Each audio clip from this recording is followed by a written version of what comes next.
Competition നമ്മൾ already പറഞ്ഞു കഴിഞ്ഞു. ആരോടാണ് നമ്മൾ മുട്ടുന്നത് നോക്കണം. ചില സെക്ടറിൽ ചിലവരായിരിക്കും, ചില സെക്ടറിൽ വേറെ ചിലവരായിരിക്കും.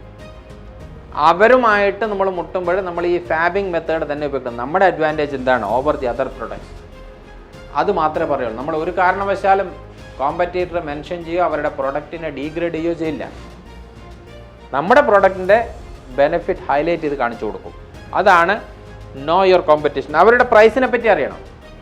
ഏത് പ്രൈസിനാണ് വിൽക്കുന്നത്, നമ്മുടെ പ്രൊഡക്റ്റുമായിട്ട് എങ്ങനെയാണ് അവരുടെ പ്രൈസ് ഡിഫറൻസ് അറിയണം.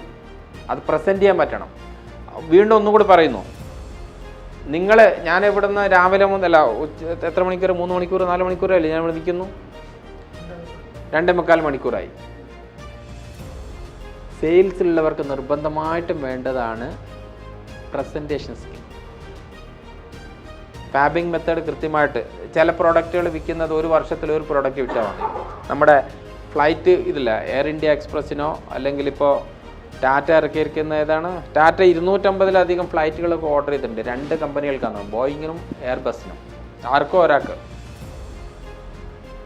എയർബസ്സിൽ ഇതിലുള്ള അല്ലെങ്കിൽ ബോയിങ്ങിലുള്ള സെയിൽസ് എക്സിക്യൂട്ടീവിന് അദ്ദേഹത്തിൻ്റെ ടാർഗറ്റ് എന്ന് പറയുന്നത്, നിങ്ങളിപ്പോൾ പറഞ്ഞ 3 ജില്ലകളല്ലേ, 3-4 ജില്ലയല്ലേ, അവർ ചിലപ്പോൾ ഒരു കോണ്ടിനെൻ്റ് ആയിരിക്കും. ഏഷ്യൻ മാർക്കറ്റ് മൊത്തം ഒരാളായിരിക്കും നോക്കുന്നുണ്ടാവുക.